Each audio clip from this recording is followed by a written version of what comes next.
Live from the JSA Podcast Studio, presenting Data Movers, showcasing the leaders behind the headlines in the telecom and data center infrastructure industry. Hey, everybody. Welcome to Data Movers, our podcast series. I'm Jaymie founder and CEO of JSA.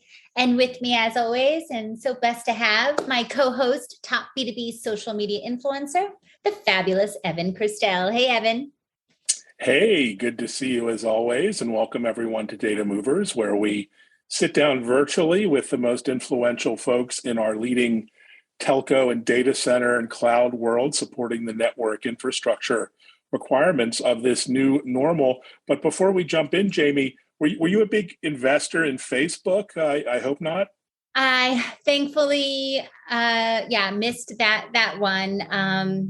I'm watching these headlines, and I'm glad to see. Good. Yeah, it was a pretty brutal few weeks for Facebook, aka Meta. I think they lost about $170 billion or thereabouts in market cap. And looks like we have achieved peak Facebook. Yay, by the way, it's my personal opinion coming through. What about you? Do you still use Facebook and Insta and all the Meta, WhatsApp products, services? Not the way I think I should have been, could have been, would have been. You put a flag in the sand, like you're there just in case people are looking for you. You kind of want to know if someone's talking about you, but it's not something I go to. It's not my fun platform for me. It's not my... Yeah, not too much fun happening. I would agree. And even the cool kids now have moved on to TikTok, and people like us in B2B are on Twitter and LinkedIn. So what do you think? Is there a role for Facebook, aka Meta, moving forward in our world, let's say, of enterprise and B2B tech? It needs to kind of spruce itself up a bit. I think I heard Zuckerberg in an article say, "Oh, well, there's two reasons for this. One is that there might be a max of all the people, like they just haven't gotten new users lately, and two, he sort of started blaming TikTok, which was a weird thing to see a CEO do, kind of. So, yeah. And I take it you're not a heavy... want to go to TikTok, right? Like that's, I don't know. I'm not understanding his strategy there, but with everything on the internet, especially these days, you know what? Meta is a cool concept. I wonder how long. There's like a few years, I think, until we're actually there. So is he a little ahead of his time? Who knows? You can't never discount him, I would say. Never. I'm guessing you're not wearing a Oculus VR for hours a day, if I'm just guessing. That's my hunch. No, and it's hard enough for my 2-year-old to get her out of an iPad for to restrict. So, that's scary, like people are putting ads on the sidewalk because people are looking down on their phones. And, I think maybe also the pandemic forcing folks to regroups, stay back, spend more time with family. Maybe there's a little shift in need for balance. I don't know, but it's all cutting edge. Technology is going to drive us forward. And actually that kind of brings us fabulously to our guest, because we are talking to a futurist today. Wow. So yeah, all right. Let me bring him in. He's amazing. Founder, CEO, and chief scientist at AGI Innovations and Aigo.ai. We're talking with Mr. Peter Voss. Hey, Peter. Hi. How are you? Excellent. Yeah, we have summer coming back here in Los Angeles, so that's nice. Welcome, Peter. Good to see you. Yeah, good to see you. You cannot beat these LA weather. It's fabulous. But you can't leave SoCal. Once you get here, it's like, just soak it up. And this is plant your home here. Okay. Rub it in. Sorry. But back to Peter. Peter, you are, of course, a serial entrepreneur, an engineer, an inventor, a pioneer in artificial intelligence. And so, of course, studying intelligence, it's an intelligent thing to do. And how to replicate it within software back when AI was in a very conceptual phase. Actually, that could be a good tie-in with Meta. What do you think about all this, and what drove you to specialize in this type of research? Yeah, so I actually started out as an electronics engineer. So I understand, hardware, and then I fell in love with software.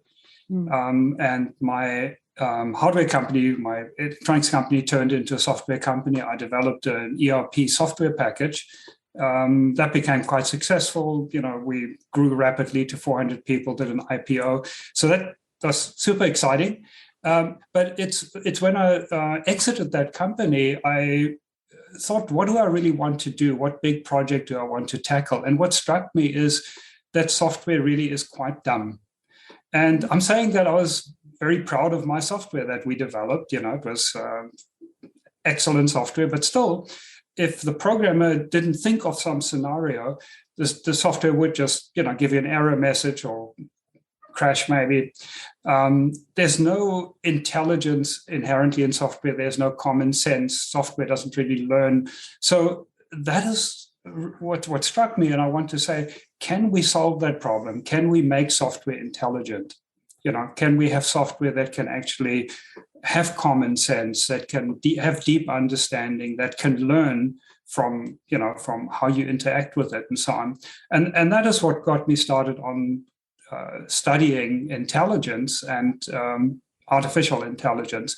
I actually took off 5 years to deeply understand intelligence from many different aspects, starting with even philosophy, epistemology, theory of knowledge. What is reality? How do we know anything? How can we be certain of things? And how do we achieve knowledge? How do we achieve certainty? How do children learn? How does our intelligence differ from animal intelligence? And what do IQ tests measure?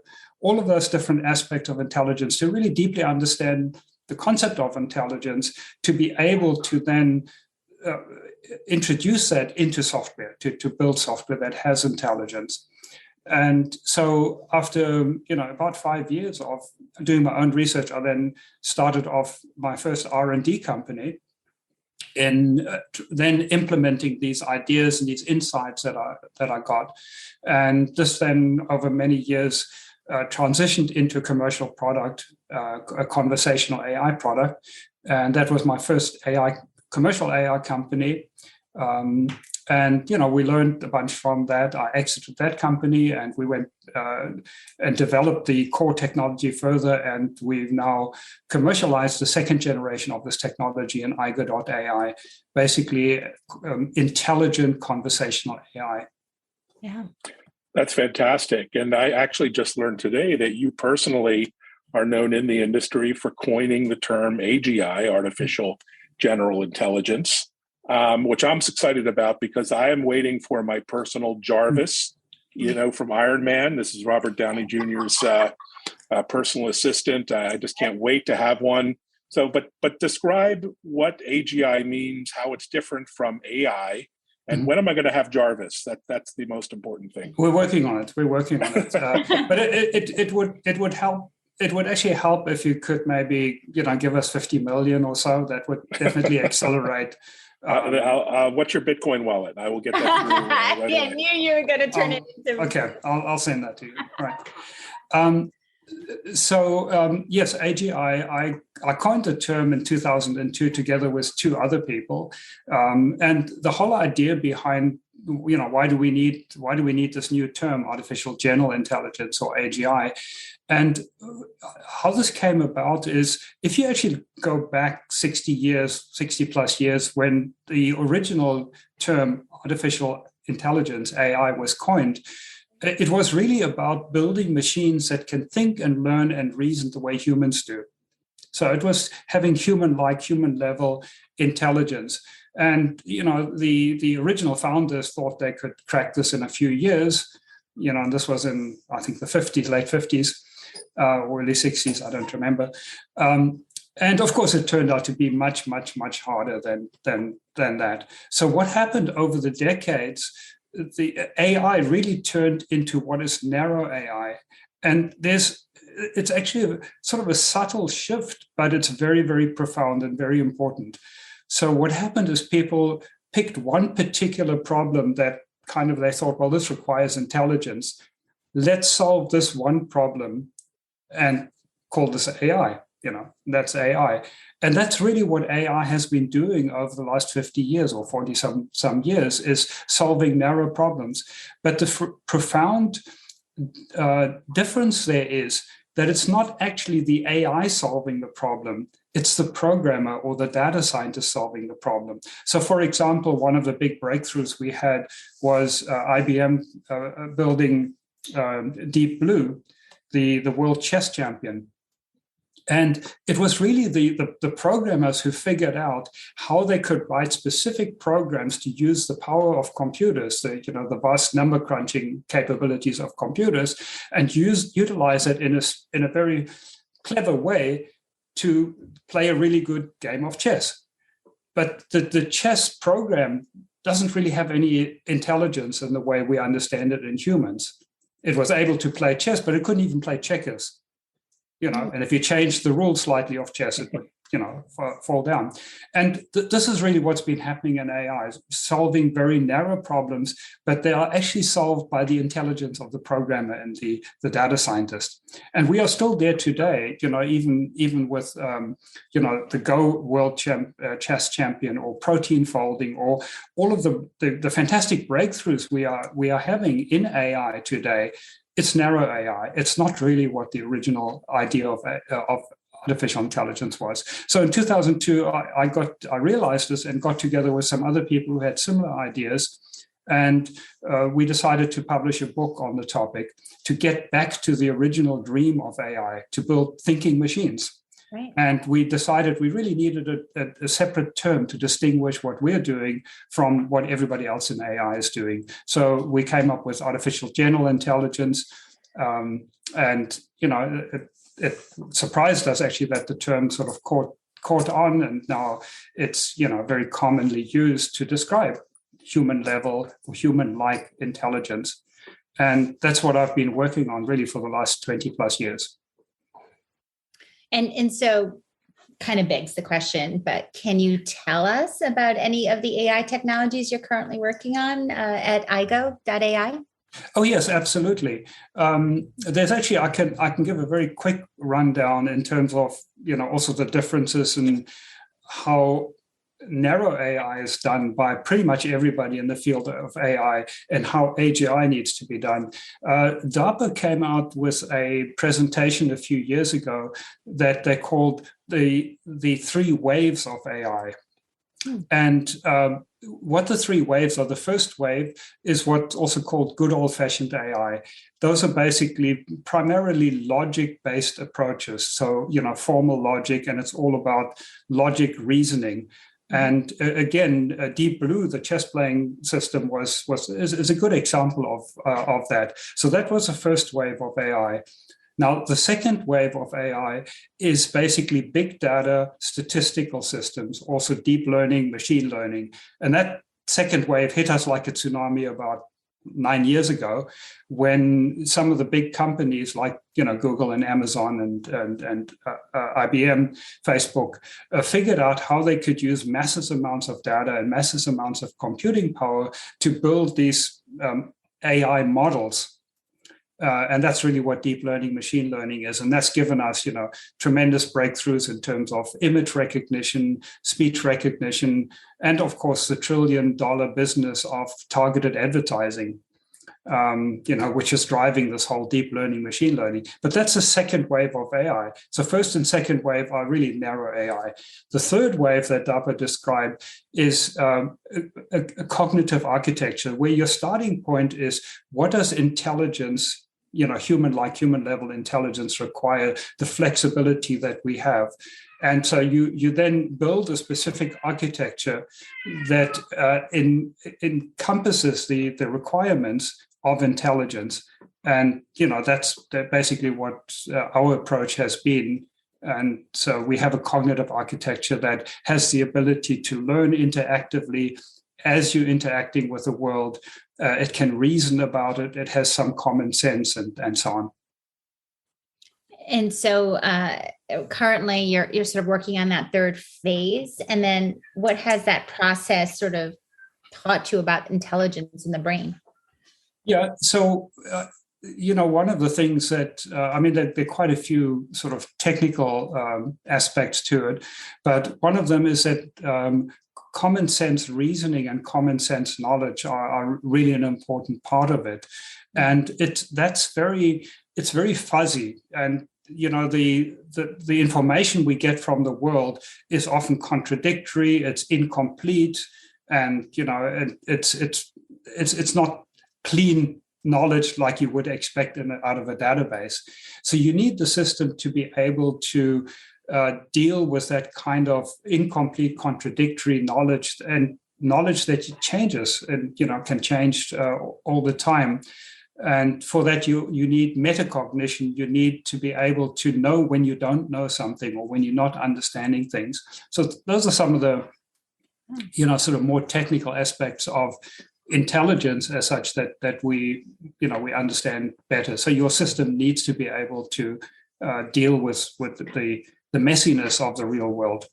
Yeah. And it's funny, I have a 20-month-old, and I feel like her intelligence as she ages, mm-hmm. It's like it's almost following the path of AI. Yes, there are definitely parallels in terms of making sense of the world, and learning. So yeah, that's really what we found, and we've now incorporated that into our commercial product. Fantastic! Can't wait to try it. Well, many people say that AI and hyper-personalization is the future of marketing as well, which where I live. And to take it a step further, customer engagement, support, customer service. I just want a bank that actually knows who I am without my mother's maiden name, and entering my account and phone number in for the 8th time. But how do you think AI, can offer sort of hyper-personalization in these contexts? Yeah, that's very, very much in our wheelhouse. What we are focusing is hyper-personalized conversational AI. And, the way we describe it is a chatbot with a brain. Now, people are used to chatbots, but they don't normally have a very good opinion of them, because often you don't they're pretty terrible. I'll say it. Yeah. And the reason for that is because they don't have a brain. So we have a chatbot with a brain, that can actually deeply understand what you're about, use the context of, and, use short-term memory, use long-term memory. So it'll remember what you said, earlier in the conversation, or it'll remember what you said last week or last month or last year.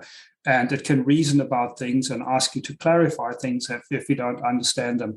So at the moment, personalization is pretty much done statistically. You basically fit a certain demographic, you fit into a certain bucket, or people with your profile also like this or also want that. And we know that's pretty awful, because you're not just a number, you're not just a statistic. And even though quite a few of the things may match the profile, they ask very specific things. You say, well, no, I really don't like this, or I've already bought this, or I really like something else that wouldn't really normally be in my profile.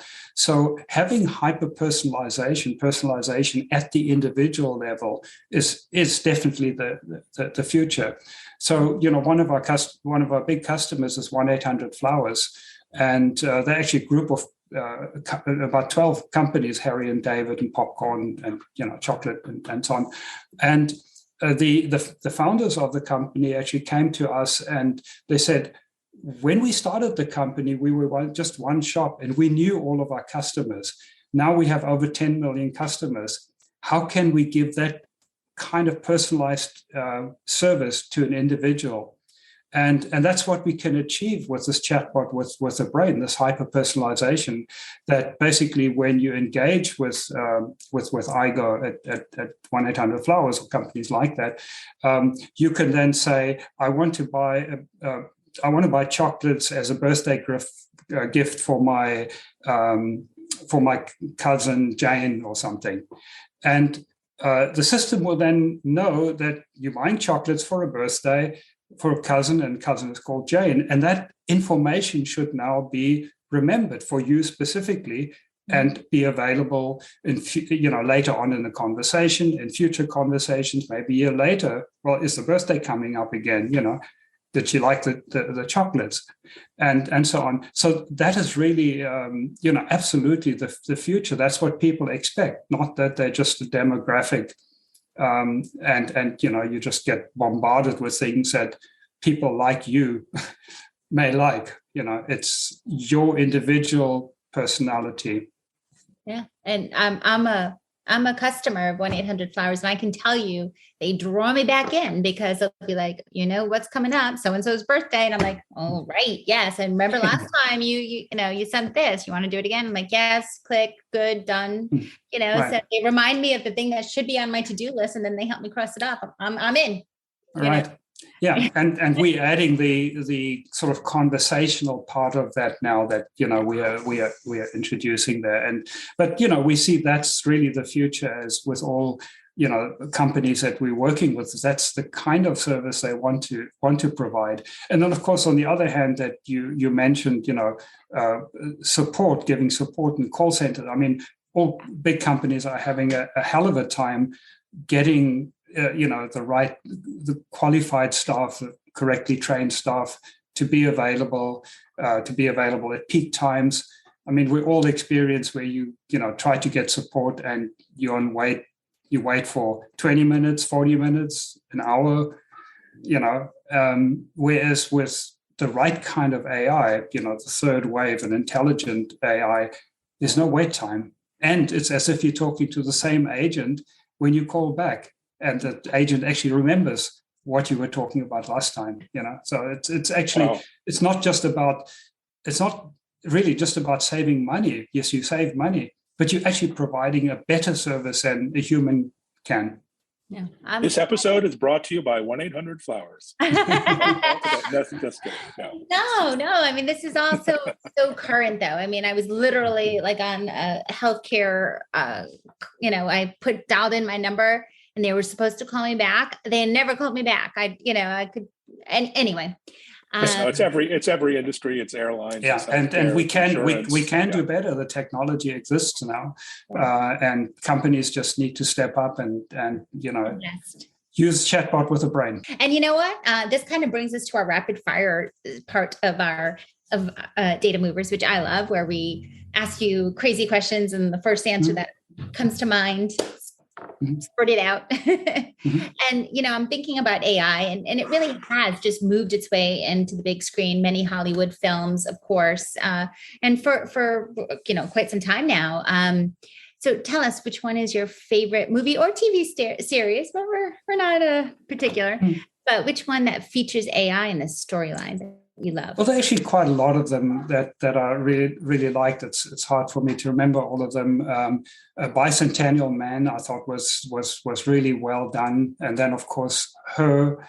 There's a lot of good movies, but I always get very disappointed. I mean, Bicentennial Man and Her, I liked the first part of the movie, and I hated the ending. Right. And Bicentennial Man is the second part of it. And the reason I hate the ending is it's either AI is the bad guy, that's what it turns out, or the AI wants to become a human and become mortal, or something like that. And it's just so wrong. I mean, it's it's not the way I see AI. I think in Japanese culture you have a much more positive view of robots and AI. But yeah, I liked Her in terms of that personal assistant. In fact, I just want to elaborate a little bit in terms of where I see technology going. So the one is, we're talking about corporations, the hyper-personalization you were asking about, hyper-personalization at the corporate level. But there is another phase which we're also working on, and that is what we call a personal assistant. And it really could be called a personal assistant. And the reason for that is 3 different meanings of the word personal. Personal, that you own it, it's yours, it serves your agenda, not some mega corporation's agenda. Secondly, it's personal, that it's hyper-personalized or hyper-customized to you. It knows what your preferences are, your history, and so on. And the third personal is the privacy issue, that things are personal, that you can entrusted your deepest secrets, basically, and you decide what you share or what it shares with whom. So that is when the personal assistant it basically becomes yours. Because right now, we have Siri and Alexa and so on, but Siri is probably not going to tell you about the latest Samsung phone, and Alexa is probably not going to tell you about a special at Walmart, and they are owned. You get them for free, but you're selling your soul. And I think we need to get away from that. I'm going to go rewatch War Games with Matthew Broderick back in the 80s. That was a great AI movie with a kind of optimistic ending. But it's a fun topic. I could spend 3 hours talking about AI in movies. I have to do another episode. Yes. But shifting gears, what advice would you give to young tech entrepreneurs who are just starting out? Yeah, if I think back of sort of the biggest regret I have is I started my first business when I was 25. I wish I would have started 10 years earlier. I think if you want to be an entrepreneur, if you want to, have your own business, if that's in your DNA or whatever, wherever it comes from, the sooner you can start, the better, because there's nothing like actually doing it. If you're doing it part-time or you're partnering with somebody, but if you're an owner or part owner, you have that responsibility, especially in a small company, and you just have to figure out how to do things, how to deal with suppliers, people, customers, and the sooner you can learn that, the better. The other thing is it's really, really helpful if you can have one or two partners in the business that you really trust, and that, obviously they all need to contribute. But having a partner in the business or two partners, one or two partners, is really, really helpful. What about advice to old entrepreneurs like myself? No, just kidding. We'll just leave with the young folks. Right. No, well, it's a thing. Like here in California, I'm looking at preschools that feed into elementary schools, and they have entrepreneurial class on Mondays. I'm like, sign her up now. Is that like crypto for toddlers? Is that what's going on there in LA? Right. And it's not for everyone. It's not, it's not for everyone to be an entrepreneur, but it's more and more, obviously now it's not that you get a job at GM and you spend the next 60 years there or 50 years or 40 years and then retire with a gold watch.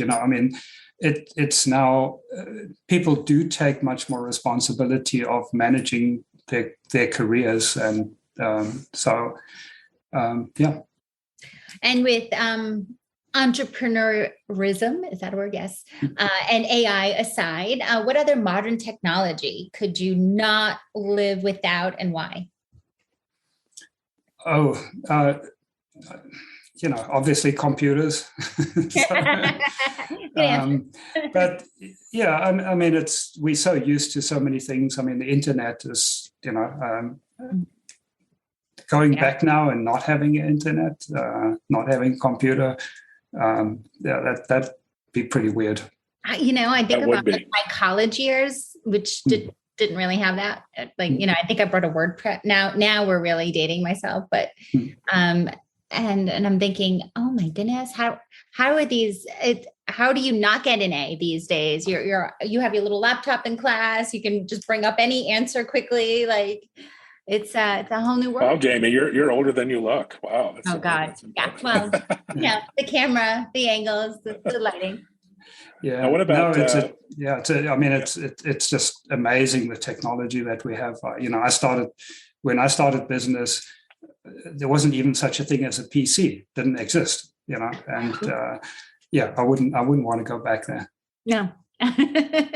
So Peter, just diving a little deeper, what 3 words would you use to describe yourself? There's a bit of a trick question. Passionate.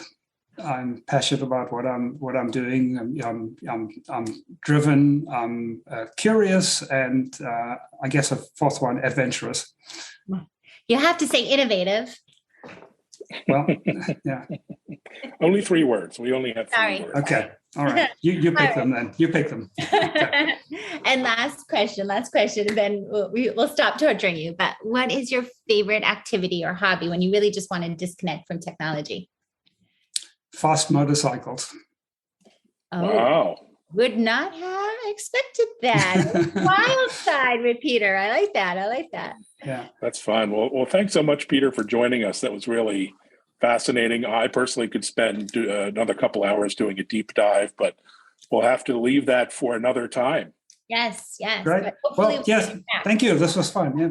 Yeah, absolutely. So, hey, everybody, if you enjoyed this Data Movers podcast as much as we both did, be sure to check out jsa.net/podcast for upcoming episodes every other week on Wednesday mornings. And be sure to follow us. Check us out. Where can they go, Mr. Evan? Yeah, Evan Kirstel on Twitter and Jay Scotto on Twitter. And it's actually us. We actually will respond. So tweet at us. Yeah, absolutely. And as always, guys, stay safe and happy networking.